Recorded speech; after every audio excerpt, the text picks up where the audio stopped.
Salve, salve, meu aluno, salve, salve, minha aluna, professor Thiago Pereira aqui, ó, para falar hoje por que começou a Primeira Guerra Mundial. Qual é o motivo de ter iniciado esse conflito tão famoso, que aí no mês que vem, lá no dia 28 de julho, vai comemorar aí, ó, 99 anos que começou esse conflito. Nós não vamos falar hoje da Primeira Guerra em si, nós vamos falar dos motivos que levaram ela a acontecer, os fatores que antecederam. Claro que também vai ser de uma forma bem rápida, bem breve, para você ter até uma forma de relembrar muitas das informações que você já tem sobre o contexto do final do século XIX e do comecinho do século XX, para entrelaçar tudo isso com o início da Primeira Guerra Mundial.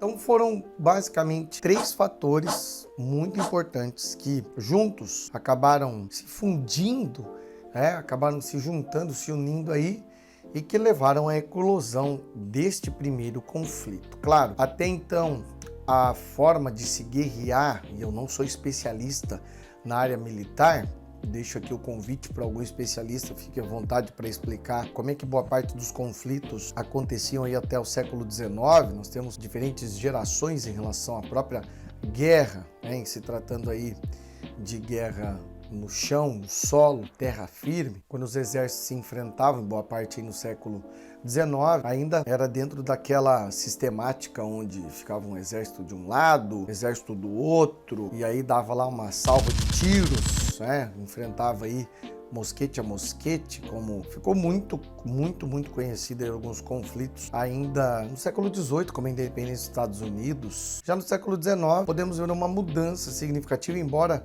ainda tivessem alguns países que usavam essa sistemática. Isso tudo porque, acredite você ou não, a guerra em si, ela não tem justificativa, mas ela tem regras, digamos assim. Para começar, a Primeira Guerra Mundial não foi do nada, não foi aleatoriamente. Então os países tinham, é claro, toda uma sistemática militar, mas foram três fatores importantes. Primeiro fator, não que tenha uma ordem neles, tá? Mas vamos lá. Primeiro fator, nacionalismo. No século XIX, viu-se então a formação de países como, por exemplo, a Alemanha e a Itália, que formaram-se tardiamente, lá em 1860, a Alemanha em 1870, ao contrário, 1860 é a Itália, 1871 a Alemanha, e que com isso esses países vão criar elementos de identidade nacional. Sabe aquele sentimento de pertencimento?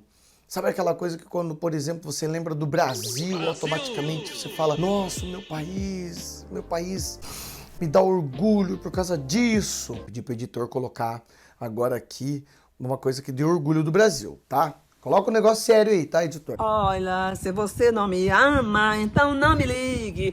Eu sei que o editor zoou. Agora coloca um negócio sério, de verdade, que é aquela coisa, opa, Brasil, não, isso aqui é sério. Aquilo que você fala, não, eu fico orgulhoso do meu país.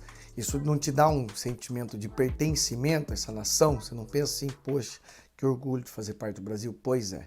Esse sentimento nacionalista, ele aflorou pela Europa toda. E automaticamente vai ter país que vai falar, opa, peraí, já que o meu país é importante para mim, eu vou fazer de tudo para defender ele, Como até diz no hino da independência do Brasil, ou ficar a pátria livre ou morrer pelo Brasil, beleza? Então o nacionalismo foi uma coisa que estava muito em evidência. Há até quem diga que o nacionalismo era uma ideologia social aí, até quem considere isso. Porque como vai ser construído isso vai acabar difundindo-se de uma maneira a dar uma base sólida para as pessoas entenderem que fazem parte do seu país, o nacionalismo ele vai ser uma ideia muito interessante que vai acabar se propagando e muitos países vão criar esses elementos para que as pessoas se sentissem assim, prazerosas, eu faço parte desse país. Além desse, nós temos também o militarismo, que automaticamente é até engraçado, porque no final do século XIX os países, olha só, o nacionalismo vai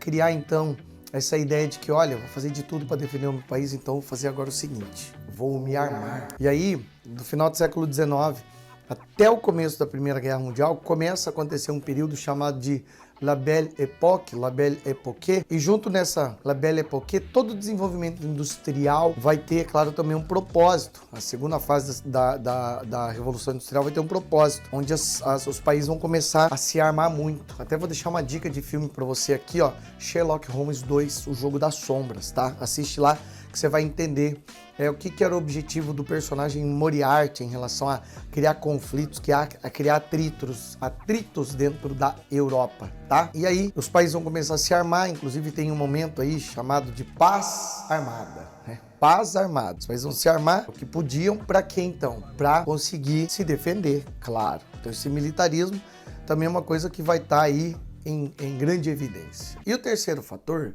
é o imperialismo. E quando a gente fala de imperialismo, nós estamos falando daquele processo que acontece ao longo do século XIX, onde os países europeus vão dominar países no continente africano e no continente asiático. Tá, mas por que imperialismo foi um fator? Porque veja o seguinte, vai ter algumas áreas dentro da África, aí por exemplo, que a Inglaterra vai acabar possuindo e que depois que a Itália e a Alemanha se formam, eles vão tentar reorganizar tudo isso. É até interessante que quando começa esse processo de reorganização, a Alemanha vai falar assim, opa, nós chegamos atrasados, mas a gente quer se sentar na janelinha.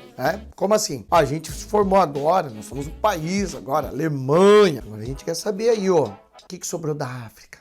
O que tem aí? Já não tem muita coisa não, né? Já não tem. Mas não interessa, nós vamos querer reorganizar. Aí a Itália vai se embalar nisso tudo, vai falar, maravilha, vamos, eu quero também um pedaço do território. E vão começar a entrar como quem não quer nada. Até, é claro que isso começa a criar o quê? Atritos, porque já tem países europeus na África, por exemplo. Aí a Alemanha, espertinha, vai falar assim, ó, vem aqui, vamos tomar um chazinho aqui no nosso país. E aí lá em 1885 acontece o quê? A Conferência de Berlim, para ver se tem como reorganizar essa divisão aí da África. Não foi muito bem reorganizado, foi um faz de conta. Por quê? Porque isso gerou mais atritos entre os países. Por isso que então nacionalismo, militarismo e o imperialismo acabam se unindo, acabam se fundindo, e isso tudo acaba desembocando como? Acaba desembocando numa das primeiras grandes guerras. Claro que falar em Primeira Guerra Mundial, a gente está esquecendo muitos outros conflitos, como por exemplo a Guerra Franco-Prussiana de 1870 a 1871, a Guerra dos Balcãs de 1912 a 1913, onde a Grécia, Montenegro e a Sérvia vão acabar se unindo para tentar se libertar do controle aí do Império Turco Otomano. E aí, é claro, essa guerra, inclusive, ela é um prelúdio, ela é uma espécie de aquecimento para o que vai acontecer lá na Primeira Guerra Mundial. Por quê? Porque é na Península Balcânica que está aí o estopim do conflito. O que foi o estopim do conflito? Foi o assassinato do arquiduque austríaco Francisco Ferdinando. Mas por que aconteceu esse assassinato, Thiago? Veja você, a Áustria-Hungria é um país aí aliado da Alemanha que vai ter um domínio imperialista sobre a Península Balcânica. Então a guerra aí balcânica vai acabar fazendo o quê?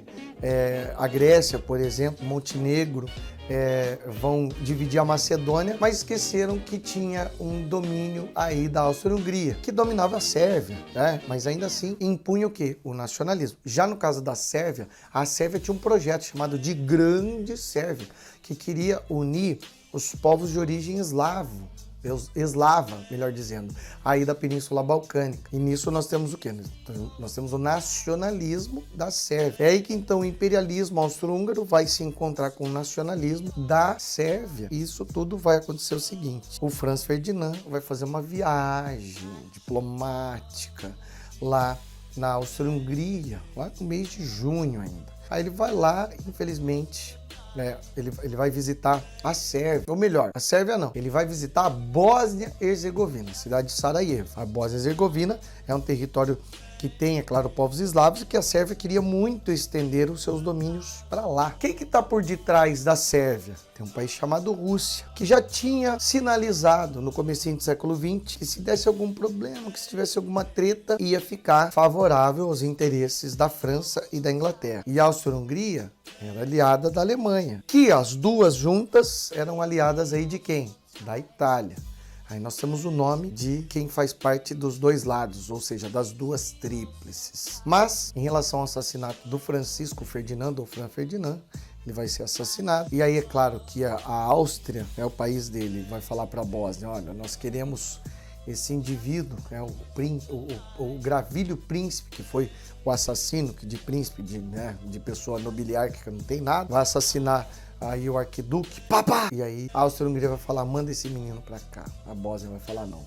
Ele é da Sérvia, nós vamos mandar ele pra Sérvia. Ah, então tá bom. Se não mandar pra cá, nós vamos declarar guerra. E aí começa, né? Começa a situação em que a Áustria declara guerra à Bósnia. A Bósnia fala, não, não tá com nós, tá com a Sérvia. Então tá bom, Sérvia, manda pra cá. Não. Então a gente já tem uma rixa, já tem um problema, né? A Sérvia também já não gostava muito da Bósnia, e aí começam as declarações de guerra. E aí é claro que a Rússia não podia ficar de lado, vai declarar guerra também, e aí está feito o começo da Primeira Guerra Mundial, lá em 1914. Agora, sobre a Primeira Guerra Mundial, os seus desdobramentos, não vamos falar agora, isso aí vai ficar para uma próxima aula. Tranquilo? Uma aula não. Um próximo vídeo, que também, é claro, serve como uma aula. Beleza, meu aluno? Fique à vontade aí, ó, para você dar like, para você compartilhar isso, se inscreve no canal também, indique esse conteúdo aí, principalmente a partir de agora que começa a ter muito vestibular, a ter muito concurso também.